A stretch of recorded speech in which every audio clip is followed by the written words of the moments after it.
যত প্রকার বৈষম্য আছে সেই বৈষম্যের বিরুদ্ধে ওলামায়ে কেরাম কথা বলেছেন। সবচেয়ে বেশি বৈষম্যের শিকার তো আলেম সমাজের দেশে।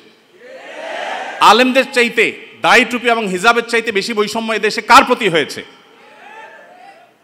আমাদের এই সমাজে শুধুমাত্র এই স্বাধীনতার পর থেকে না, ব্রিটিশ আমল থেকে শুরু হয়েছে। ওলামায়ে কেরাম এবং দিনদার মানুষ তারা এই সমাজের সবচেয়ে নিগৃহীত, সবচেয়ে নিষ্পেষিত। একটা বাজেট ঘোষণার পর বাজেট নিয়ে কেমন বাজেট হয়েছে বাজেট ভাবনা জানতে চায় বিভিন্ন মিডিয়াগুলো, আপনি জানেন। টকশো যেরকম হয়, অনেক সময় দেখা যায় বাহিরে তারা সাধারণ মানুষের জনমানুষের বাজেট ভাবনা তারা জানতে চায়। একজন রিকশাওয়ালাকেও জিজ্ঞাসা করে, রিকশাওয়ালা ভাই এই যে বাজেট সম্পর্কে আপনার কোনো মন্তব্য আছে কিনা?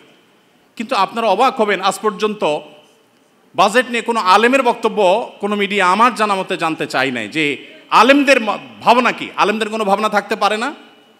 এদেশে 3.25 লক্ষ মসজিদ, 3.25 লক্ষ মসজিদের প্রত্যেকটা মসজিদে যদি 150 করে মুসল্লি থাকে, তাহলে 3.25 লক্ষ মসজিদের ইমাম সাহেবরা, আলেমরা তারা কমপক্ষে 4 কোটি মানুষের নেতৃত্ব দিচ্ছেন।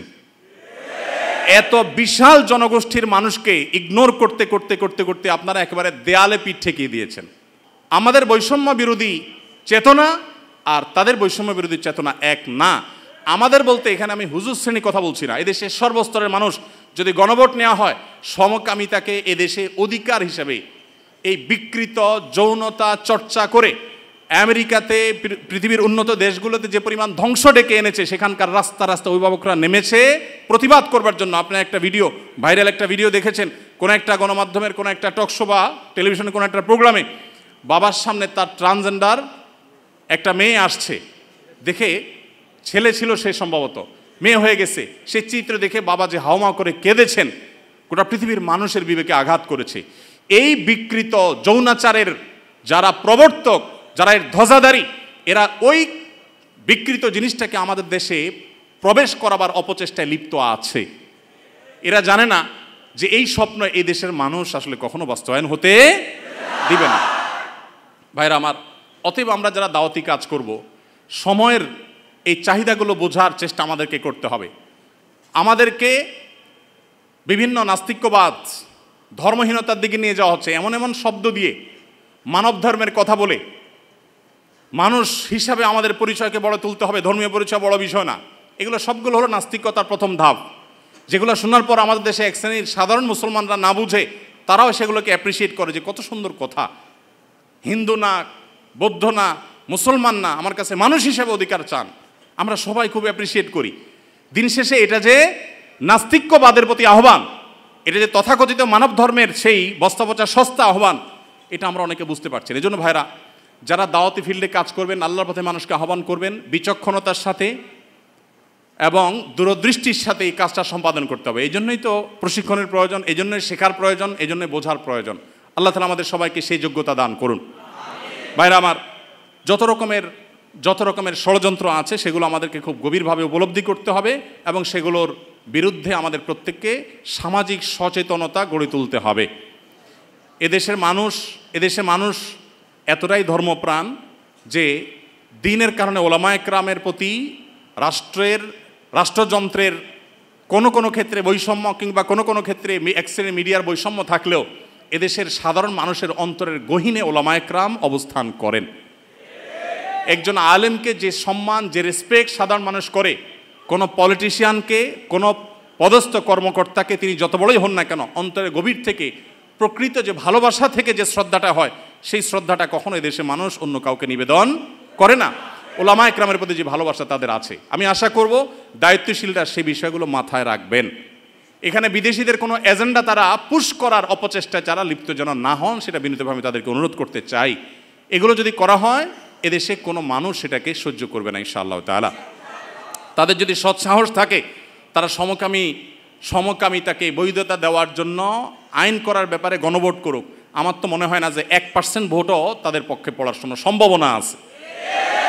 ভাইরা আমার, অতএব এই যে যারা আমাদেরকে মত প্রকাশের স্বাধীনতার কথা বলে এবং সবক শিখায়, তারাই যদি আমাদেরকে এমন জিনিস চাপায় দেয় যেটা এদেশের কোনো মানুষ বিশ্বাস করে না, তাহলে এর চাইতে বড় বাক স্বাধীনতা হরণার কি হতে পারে। বিধায় আমরা আশা করব যে যারা দাওয়াতি কাজ করেন তারা এই টোনগুলো বোঝার চেষ্টা করবেন যে আপনাকে বৈষম্য বলতে কি বোঝাচ্ছে, মানবাধিকার বলতে আপনাকে দিয়ে বলাচ্ছে কি, আর তার মতলবটা কি, এটা বোঝার চেষ্টা আমাদেরকে করতে হবে। এরপর যে পয়েন্টটা বলবো তা হলো দাওয়াতি কাজ যারা আমরা করবো ইনশাআল্লাহ, দাওয়াতি ফিল্ডে যারাই কাজ করবো ইনশাআল্লাহ, তারা সবসময় একটা জিনিস মাথায় রাখবো যে পুরুষদের পাশাপাশি আমাদের অনেক মেয়েদের মধ্যে দায়ী তৈরি করতে হবে। আমাদের দেশে নারীদের মধ্যে দাওয়াতি কাজ করবার মতো সেরকম মহিলা দায়ী, উপযুক্ত দায়ী নাই। আয়েশা রাদিয়াল্লাহু তাআলা আনহার কাছে অন্যান্য মেয়েরা দিন শিখবার জন্য আসতেন। অনেক আলেম আছেন, তার স্ত্রীকে পর্যন্ত তিনি এতটুকু যোগ্যতা গড়ে তোলেন নাই, এতটা যোগ্যতা সৃষ্টি করে দেন নাই যে তিনি আশপাশের মহিলাদেরকে, তার বিল্ডিংয়ে থাকা মহিলাদেরকে অ্যাটলিস্ট দাওয়াতি কাজ করবেন, আল্লাহর পথে আহ্বান করবেন। আমাদের মা বোনদের, বিশেষ করে এদেশে মা বোনদের দিনের প্রতি যে আগ্রহ, যদি আমরা আজকে উপযুক্ত মহিলা দায়ী সেরকম তৈরি করতে পারতাম, এবং অবশ্যই মহিলাদের দাওয়াতি কাজে শরীয়তের যে বাইন্ডিংসগুলো আছে, শারায়েতগুলো আছে, সেগুলো মেনটেন করে যদি করা যেত, এই সমাজের চেহারা পরিবর্তন হয়ে যেত। আমাদের আস-সুন্নাহ ফাউন্ডেশনে আমাদের মা বোনদের যে অংশগ্রহণ, মা বোনদের যে আগ্রহ ভালো ভালো কাজে, সেটা বেশ অনেকগুলো প্রজেক্টে আমরা দেখেছি পুরুষদের চাইতে অনেক বেশি। আমরা অনেকগুলো ইসলামিক জ্ঞানের প্রতিযোগিতা আয়োজন করি, আপনারা জানেন, সেখানে হাজার হাজার মানুষ অংশগ্রহণ করেন। প্রত্যেকবার আমরা দেখি মেয়েরা সবসময় অংশগ্রহণকারীর সংখ্যায় সবচেয়ে এগিয়ে থাকে, এবং ভালো ভালো পুরস্কারগুলো তারাই বেশিরভাগ ক্ষেত্রে জিতে। অতএব আমাদের মা বোনদের জন্য দায়ী গড়ে তোলার কাজ আমাদেরকে করতে হবে। আমাদের স্ত্রী, আমাদের বোন, আমাদের মা, তাদেরকে দিনের বেসিক বিষয়গুলো শেখাতে হবে, এবং ওলামায়ে কেরামদের তত্ত্বাবধানে তাদেরকে দায়ী হিসাবে গড়ে তুলতে হবে। আবার দাওয়াতি কাজের জন্য শরিয়ার বাইন্ডিং, শরিয়ার নীতিমালাকে লঙ্ঘন করে এক জেলা থেকে আরেক জায়গায় মাহরাম ছাড়া বা যাচ্ছে তা খুশি করে সংসার স্বামী সব ত্যাগ করে করবেন তিনি, সেই দাওয়াতের কথা আমি বলছি না। কিন্তু বেসিক দাওয়াতি কাজ আমাদের মা বোনদেরকে করতে হবে, এবং তাদেরকেও সেরকম ক্যাপাবল করে আমাদেরকে গড়ে তুলতে হবে। আল্লাহ তো আমাদের সবাইকে সেই তৌফিক দান করুন। আমি আবারও বলছি, আমরা যারা দাওয়াতি কাজ করব, প্রথমত আমাদের ইখলাস দরকার, আল্লাহকে খুশি করার উদ্দেশ্য থাকা দরকার, নিয়তটা সহি হওয়া দরকার, আমাদের সস্তা কোনো উদ্দেশ্য যেন না হয় সে বিষয়টি মাথায় রাখতে হবে। দ্বিতীয়ত, আমাদেরকে দাওয়াত দিতে হবে জেনে শুনে। আমরা যে বিষয়ে দাওয়াত দেব সে বিষয়ে খুব ভালো করে জেনে দাওয়াত দিব, না জেনে বা সামান্য ধারণার ভিত্তিতে কোনো দাওয়াত দিব না। তৃতীয়ত, আমাদের দাওয়াতের ভাষা হবে অত্যন্ত কোমল। বিশেষ করে সোশ্যাল মিডিয়াতে যে পরিমাণ গালিগালাজ অনেক টুপি দাড়ি ধারণকারী, প্রোফাইল পিকচার ধারণকারী অনেকে করে থাকেন, সেটা আমাদের রীতিমতো লজ্জার কারণ হয়। বিশেষ করে এক হুজুরের ভক্ত হয়ে অন্য হুজুরের গোষ্ঠী উদ্ধার করার সময় আমাদের মুখ দিয়ে কি বের হয়, কি বের না হয়, সেটা বলে আসলে শেষ করা যায় না। ডক্টর খন্দকার আব্দুল্লাহ জাহাঙ্গীর রহমতুল্লাহর একটা কথা বলতেন, স্যার বলতেন যে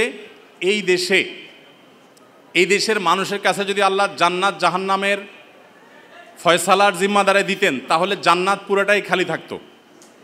কেন খালি থাকতো? কারণ একজনের মতে আরেকজন জাহান্নামী, আবার তার মতে এই জাহান্নামী, তাহলে উভয় গড়ে জাহান্নামী, জান্নাত খালি থেকে যেত।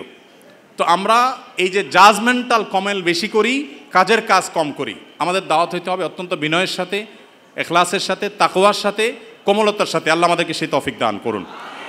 এরপরে যে বিষয়টি খেয়াল করতে হবে তা হলো দাওয়াতি কাজ শিখতে হবে। আমি যতটুকু দাওয়াতি কাজ করবো ততটুকু শিখবো, এবং আমার কোনো না কোনো মুরব্বী, তত্ত্বাবধানকারী, কোনো না কোনো বিচক্ষণ ব্যক্তি আমার পেছন থেকে আমাকে গাইড করবেন, শাসন করবেন, আমার ভুল ধরিয়ে দিবেন, সেই ব্যবস্থাপনা আমার রাখতে হবে। এর পাশাপাশি যেটি বলবো তা হলো দাওয়াত হবে বিচক্ষণতার সাথে, বিদগ্ধভাবে এবং বসিরতের সাথে, অন্তর্দৃষ্টির সাথে।